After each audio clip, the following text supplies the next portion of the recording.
Providing constructive feedback. According to a study by Gallup is an American analytics and advisory company known for its public opinion polls and surveys. Employees who receive regular, constructive feedback are 3 times more likely to be engaged at work than those who do not. This statistic underscores the importance of feedback in fostering a motivated and productive workforce.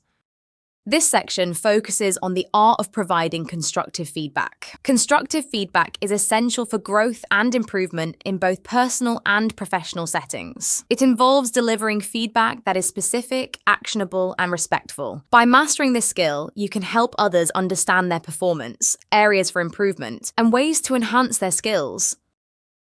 Constructive feedback plays a crucial role in effective communication. It helps individuals understand their strengths and areas for improvement, fostering a culture of continuous learning and development. Effective feedback should be clear, specific, and delivered in a manner that is supportive and encouraging. Now, maybe you can pause a video for a few minutes just to reflect about how often are you in the position of giving feedback, how people react on it, what do you think you did wrong? If you feel discouraged after this reflection, because you realize that you don't know how to give the best feedback, don't worry. This is also a skill that can be easily learned through proven techniques, which we will now introduce to you. Techniques for giving constructive feedback are: be specific. That means you need to focus on specific behaviors or actions rather than general comments. Use I statements, reformulate feedback from your viewpoint to prevent it from sounding accusatory. For instance, I felt that the presentation could have included more data instead of, you didn't include enough data. If you want to know more about I statement, we encourage you to do a small research and find out. Maybe you can find it in the module named Communication Skills. Be positive. What does it mean? Well, you should highlight strengths before addressing areas for improvement. This helps to maintain a positive tone and encourages the recipient. Offer solutions. Suggest practical steps or solutions to address the issues raised. And what about receiving feedback? It is important to address that effective communication also involves receiving feedback graciously. Listen without interrupting, ask for clarification if needed, and reflect on the feedback received. This approach demonstrates openness to improvement and a willingness to grow.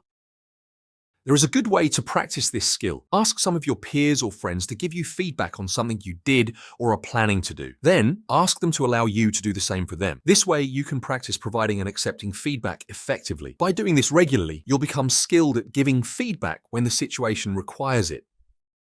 We will explore the art of providing constructive feedback. What is constructive feedback? As we mentioned before, constructive feedback is a type of communication that provides specific and actionable information aimed at improving performance and behavior. Unlike criticism, which can be negative and demoralizing, constructive feedback is focused on helping the recipient grow and succeed.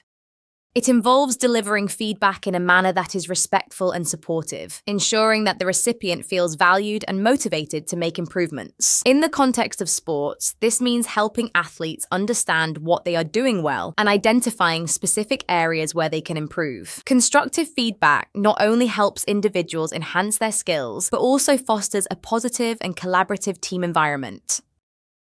Constructive feedback plays a vital role in sports for several reasons. First, it enhances individual performance by providing athletes with clear insights into their strengths and areas for improvement. When athletes receive specific and actionable feedback, they can focus their efforts more effectively and work on targeted aspects of their game. Second, constructive feedback improves team cohesion and communication. By creating an environment where feedback is welcomed and valued, teams can address issues more openly and work together more effectively. This leads to better understanding and collaboration among team members. Lastly, constructive feedback encourages continuous learning and development. Athletes who receive regular, supportive feedback are more likely to embrace challenges, strive for improvement, and achieve their full potential.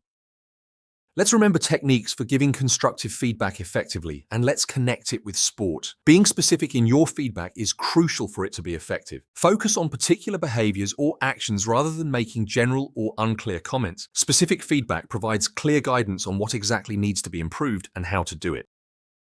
For example, instead of saying, "You need to be faster," you could say, "Your positioning during the game was excellent, but let's work on your speed and transitions." This specificity helps the athlete understand what they are doing well and what specific areas need work, leading to more targeted and effective improvement efforts. By providing detailed feedback, you give the recipient concrete steps to follow, which can lead to measurable progress and enhanced performance.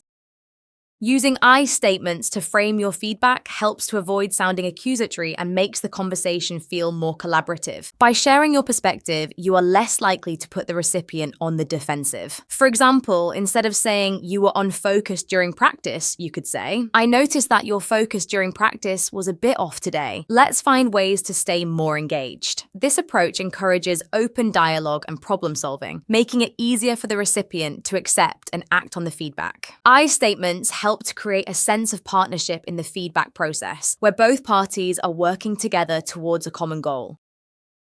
Highlighting strengths before addressing areas for improvement is a great way to build confidence and motivation. Starting with positive feedback shows the recipient that you recognize their efforts and achievements, which makes them more receptive to suggestions for improvement. For example, you might say, your passing accuracy is excellent. Now, let's work on increasing your endurance. This approach helps maintain a positive tone and encourages continuous improvement by balancing praise with constructive criticism. Recognizing strengths not only boosts morale but also reinforces positive behaviors, making the recipient more likely to continue performing well in those areas.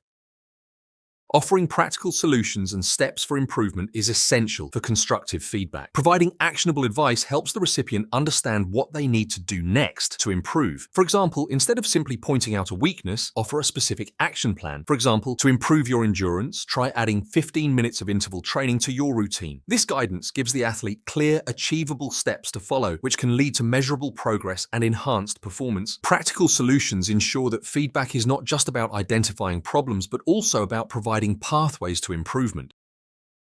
Providing feedback in team meetings is an excellent opportunity to create a supportive environment and encourage open dialogue. Start by acknowledging the team's efforts and then invite suggestions and questions to foster a collaborative atmosphere. For example, you might say, let's discuss how we can improve our defensive coordination. Any suggestions? This approach not only provides constructive feedback, but also empowers team members to contribute to the conversation, leading to more effective problem solving and team cohesion. Team meetings are a great platform for feedback, as they allow for multiple perspectives and collaborative efforts towards improvement.